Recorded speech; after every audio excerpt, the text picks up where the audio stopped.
Hi all!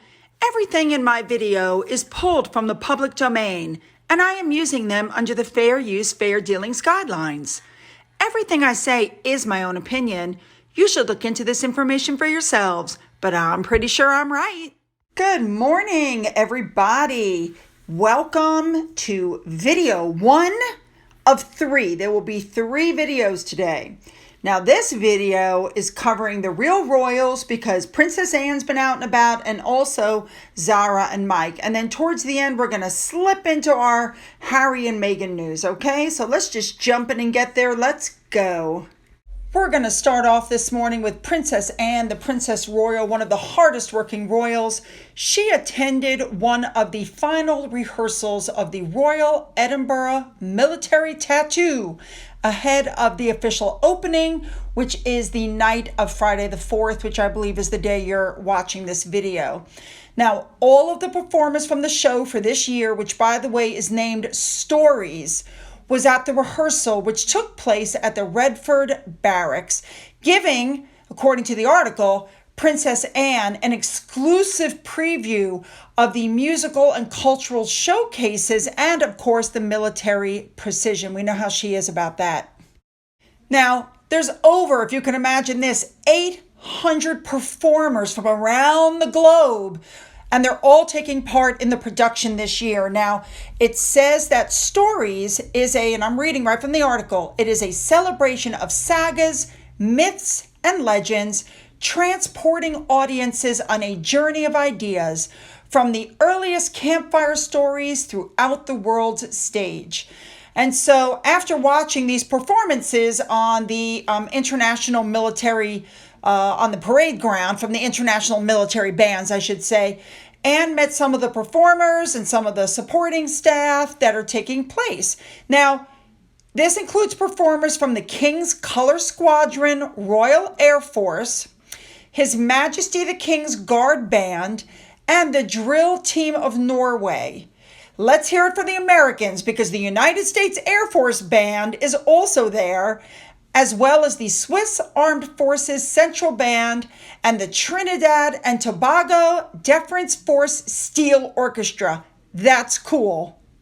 Now, for those of you who don't know what this is, like me, this is something that was established in 1950. It's called the Royal Edinburgh Military Tattoo. It takes place every year in August at Edinburgh Castle to a live audience of over 220,000 people. And this year, the show is going to run from August 5th to August 27th. You have no idea how much I wish I could be there. Moving on.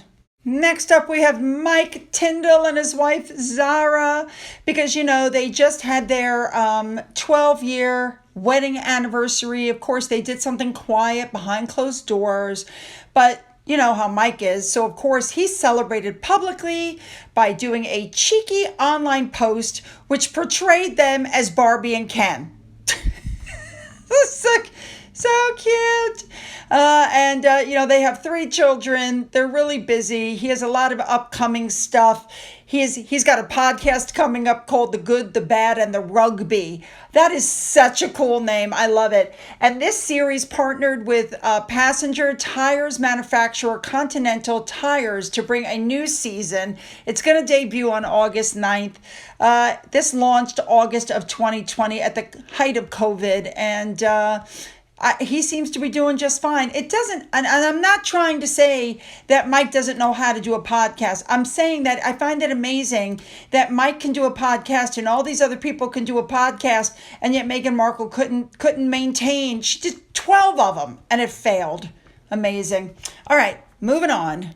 All right. Next up, we're moving on to Harry and Meghan now. These articles, everybody wants to know why this whole David Beckham thing is coming back up. Well, it's coming up because we're finding out that Meghan manipulated Prince Harry in the feud that basically killed their friendship, okay? Harry confronted David Beckham saying that he or his wife were responsible for any leaks that were coming out about the royal couple. And they're saying that David was absolutely furious after the accusations were made in a phone call. So Lizzie Cundy, who we know was really good friends with Meghan Markle, said that that Meghan totally manipulated Harry into thinking that the Beckhams were behind the stories. She said, I think David and Victoria slowly tiptoed away like the rest of the friends, that many who went to the wedding tiptoed away, that Victoria was bigger than Meghan was, that she knows about privacy. She would never have done that. I mean, my goodness, she was posh spice. They said Meghan was so thrilled to meet her initially. They were like telling her she needed to calm down. You know, there's an old saying, be careful who you step on going up the ladder because you may need them on the way down. So now, when David and Victoria's son was married, Harry and Meghan were a no-show at the wedding. They weren't invited. When David's star-studded football event took place, Serena Williams was even there. Harry and Meghan weren't invited. I mean, you got to be careful about who you piss off. You know what I'm saying?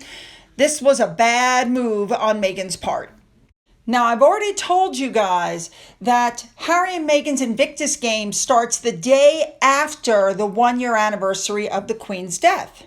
So there's going to be a commemoration marking the year since the Queen's death by the royal family.